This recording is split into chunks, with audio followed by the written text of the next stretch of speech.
Good morning, Whiplash Group.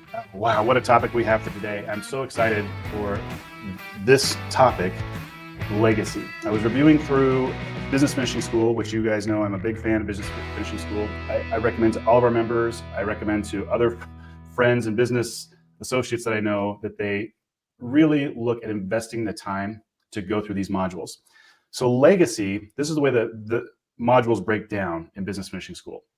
And Rick Sapio did such a great job with these, where the first 12, year one is foundational business principles, and year two is business acceleration. And you really can't accelerate your business if you haven't black belted or really mastered up to some degree the first foundational principles. So it really does need to be done in order. Year three is about accountability, and year four is about legacy. So module 37, it's funny because in the world, I don't know why, but 37 is just my favorite number. And it just turns out like the first module of the fourth year. So year four, legacy, is talking about what do we really want to leave behind. So a lot of people misunderstand legacy or don't even throw that word around much. It's not something you talk about at the dinner table.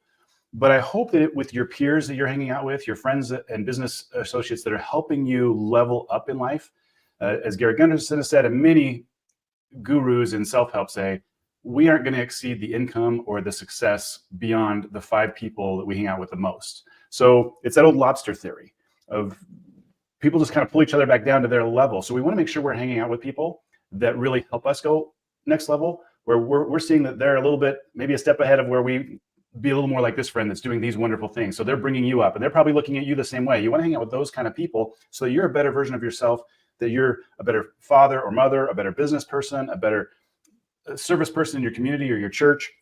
You always want to be striving better. And that's part of legacy. So they define legacy as how we live after we die, or how we live after we've moved on, maybe sold your practice. How do you leave a legacy in your practice where once you sell it, that it continues to serve the community in the legal world or in the medical world after you're done? So that's what's so neat about legacy. So there's a couple great things that Rick Sapio talks about, and I highly recommend you check it out. If you look at, there's the website you can go to for Business Finishing School. I'll share right here. The website's nice. It goes through how there's all these modules there. If you click on the courses now, they're available on YouTube. And I believe I've shared with the Whiplash Group before that I paid a lot of money to do these things years ago, and I am so grateful I did. And now they're free. And the tough thing with free is sometimes we don't hold our feet to the fire to do stuff if we're not paying that price. If it's not costing us, sometimes we don't invest ourselves into it. And I would really encourage everybody to do that, especially as we talk about legacy today. So visualize your legacy. Visualize 2 people talking about you, talking about your business, talking about your values, talking about how you treated people. I mean, you can imagine them talking at your funeral where you're observing at your funeral, how are these people talking about me and what I did in my life and what value I brought to others in my life. I think a very important thing to remember, and there's a quote I'll share with you here at the end. Matter of fact, it's in the worksheets, which on the link in the email that I sent you is a link to module 37 on legacy and also the homework. There's a homework with these modules.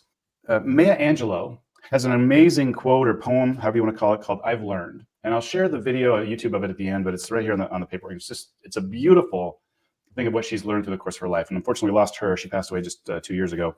A brilliant woman, full of wisdom. But she says, people remember us, not for what we say, not so much for what we do, but for how they felt in our presence. So we want to make sure that we're doing things to make people feel good. Now, of course, that means we have to do the right things and say the right things to help them feel good. But that's how we help people remember us the way we want them to remember us. So be conscious of how we're acting around others.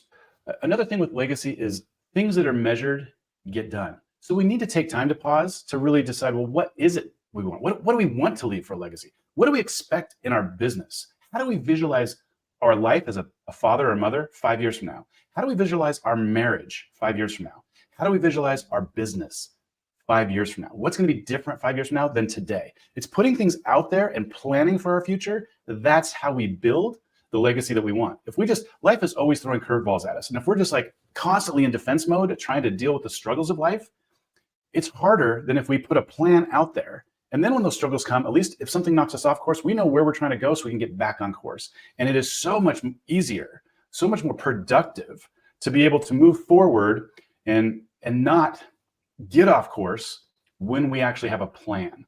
So a key thing with that is, and today is really a tribute to Rick Sapio. I mean, the guy is just amazing, and I just am so grateful for what he left for us as business people to be able to do this.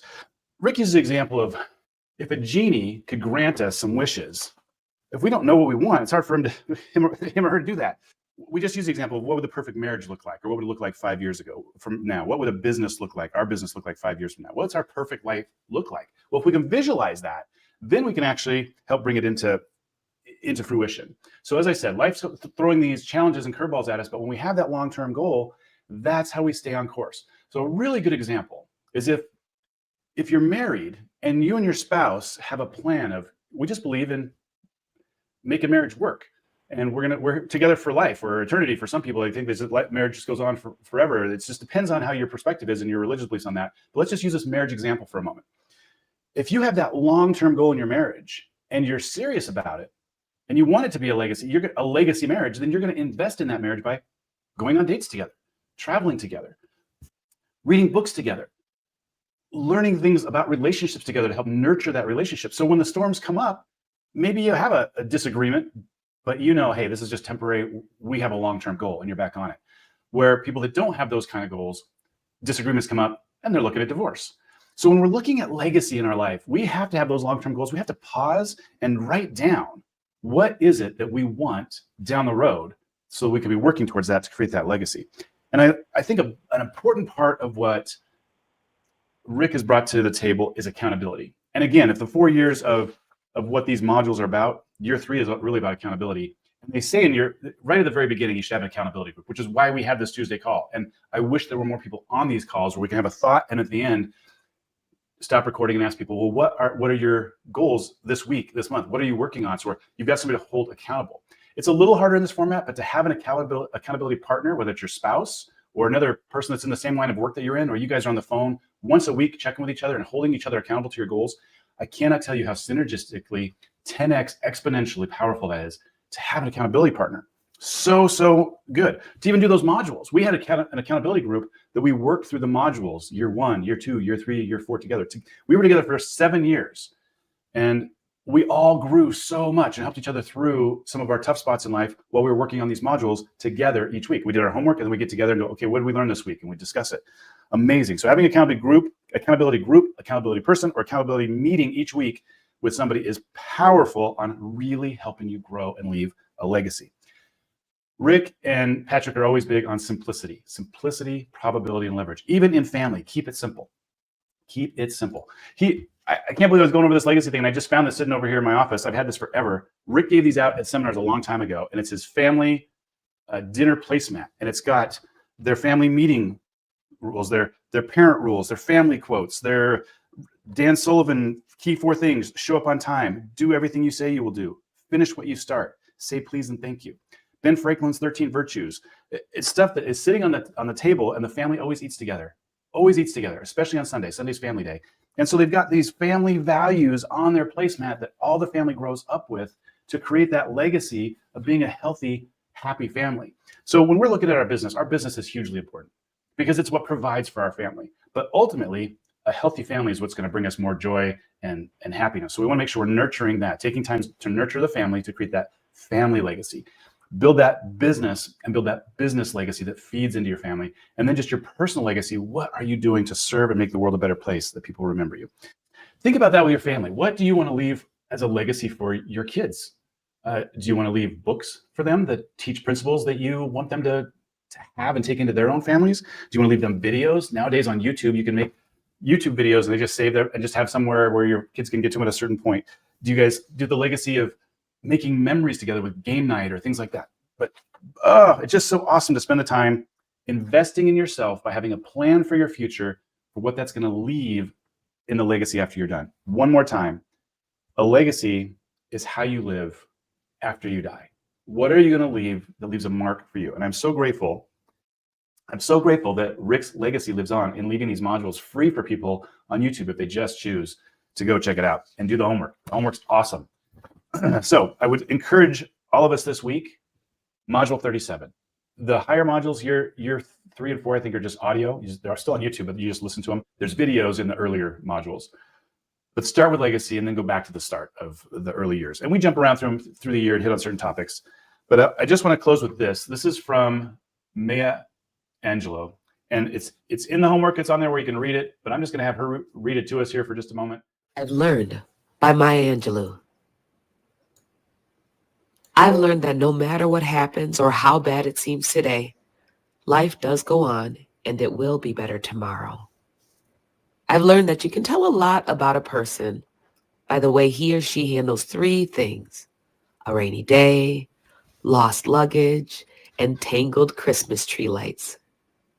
I've learned that regardless of your relationship with your parents, you'll miss them when they're gone from your life. I've learned that making a living is not the same thing as making a life. I learned that life sometimes gives you a second chance. I've learned that you shouldn't go through life with a catcher's mitt on both hands. You need to be able to throw something back. I've learned that whenever I decide something with an open heart, I usually make the right decision. I've learned that even when I have pains, I don't have to be one. I've learned that every day you should reach out and touch someone. People love a warm hug or just a friendly pat on the back. I've learned that I still have a lot to learn. I've learned that people will forget what you said. People will forget what you did, but people will never forget how you made them feel. So with that, let's wrap up for today. And I hope that you will deep dive in and take a pause, do your homework, Module 37, and create a picture in the future of what you want to achieve to leave a legacy for when you're gone. That's it. Have a wonderful week.